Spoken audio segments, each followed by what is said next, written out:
مسئلہ بھی عرض کر دوں کہ ریچھ یہ بندر نچانا یا بالو نچانا تو یہ ناجائز اور گناہ ہے، ان کو دیکھنا بھی ناجائز ہے، یہ بھی ذہن میں رکھیے گا۔ مرغے لڑاتے ہیں، وہ مینڈے شیپ لڑاتے ہیں، کتے لڑاتے ہیں، بل فائٹ کرتے ہیں، اس کو دیکھتے ہیں، یہ سب گناہ کے کام ہیں، ہم ان کاموں کے لیے پیدا نہیں ہوئے۔ وما خلقت الجن والانس الا ليعبدون، ہم نے جنوں اور انسانوں کو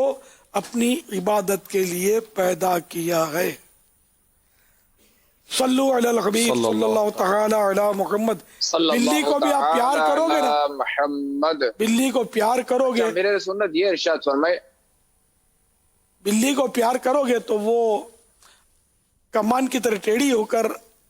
آپ کے پاؤں سے رگڑ کھا کر گویا شکریہ ادا کرے گی، اگر بلی کو شش کریں گے تو بھاگ جائے گی، اس لیے وہ نرمی، جانور بھی نرمی میں سمجھتا ہے، بے جا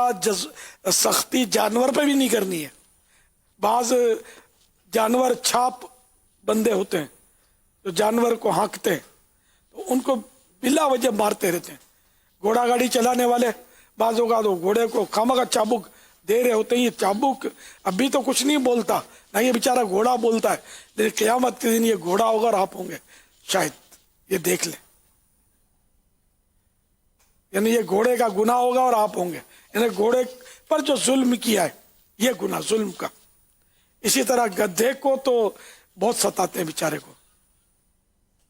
یعنی گدھے کی یعنی کہ جو ران ہوتی ہے دم کے قریب کے حصے پر زخم بناتے ہیں، اور ایک ڈبہ ہوتا ہے جس میں کنکر بھر کے اس میں اس کو منہ اس کا وہ چپٹا کر دیتے دبا کے، پھر گدھے کے اس زخمی حصے پر وہ ڈبہ ٹچ کرتے ہیں بلکہ مارتے ہیں، تو یہ بیچارہ اچھلتا ہے اور بھاگتا ہے، لیکن پھر قیامت کے دن یہ مہنگا پڑ جائے گا، جانور پر جو ظلم کیا جا رہا ہے اس کے زخم پر اس طرح گدھا گاڑیوں کے ریس بھی ہوتی ہے، ریس لگاتے ہیں، چھوٹی سی گاڑی ہوتی ہے اور گدھا، اور یہ اس میں بھی یہ اس کو اس طرح یہ اچھال رہے ہوتے ہیں گدھے کو، توبہ استغفر اللہ۔ اول تو یہ ریس جو لگاتے ہیں یہ بھی ظاہر ہے کہ ایک کھیل ہے جس کی ممانت ہے، اور اس میں بھی جوا بھی لگتا ہوگا، کبھی دیکھی نہیں ہے، وہ سنا ہے کہ ریس لگاتے، گدھے دیکھے، ایسی چھوٹی چھوٹی گاڑیاں دیکھی ہے، یہ کام نہیں کرنے اپنے کو۔ گھوڑے توڑ گھوڑے کی ریس لگاتے ہیں، تو یہ بھی ایک مطلب بس کرتے ہیں لوگ، طرح طرح کے گیم کر رہے ہوتے ہیں،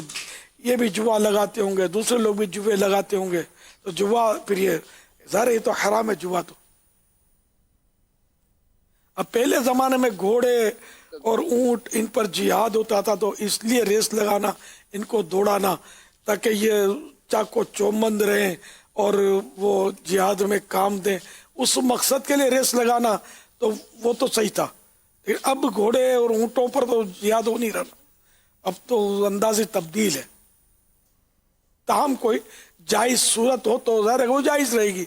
ورنہ یہ عام طور پر جو یہ ہوتا ہے نا اس پہ غالباً جوا لگاتے ہیں۔ نہ کبھی گھوڑا ریس دیکھی ہے، نہ کتے لڑاتے میں نے دیکھے ہیں، کتابوں میں لکھا ہوتا ہے یا سنتے رہتے ہیں، نہ یہ مطلب مینڈے لڑاتے دیکھے کبھی نہیں ہے، وہ اس طرح مطلب یہ سب کر رہے ہوتے ہیں۔ اللہ کریم ہم کو ان گناہوں سے بچائے، جو کرتے ہیں ان کو توبہ کی توفیق نصیب فرمائے، توبہ کر لیں، آج تو کر لیں۔ کورونا نے گھر میں بٹھا دیا کہ گھوڑا ریس گدھا ریس سب بند ہو گئی ہے، تو اب اللہ اللہ کریں، نمازیں پڑھیں، توبہ کریں، تلاوت کریں، درود پاک خوب درود شریف پڑھیں، یا کاؤنٹر لے لیں، انگلی میں انگوٹھی کی طرح رکھیں اس کو اور پڑھتے رہیں۔ یہ ہوتا ہے تو یاد آئے گا کہ ہاں کچھ مجھے پڑھنا ہے، لیکن ابھی بیان سنتے سنتے مت پڑھنا، ورنہ شاید آپ کی توجہ ہٹ جائے گی، یہ سننا بھی ضروری ہے۔ صلو علی الحبیب صلی اللہ تعالی علی محمد۔ علی محمد۔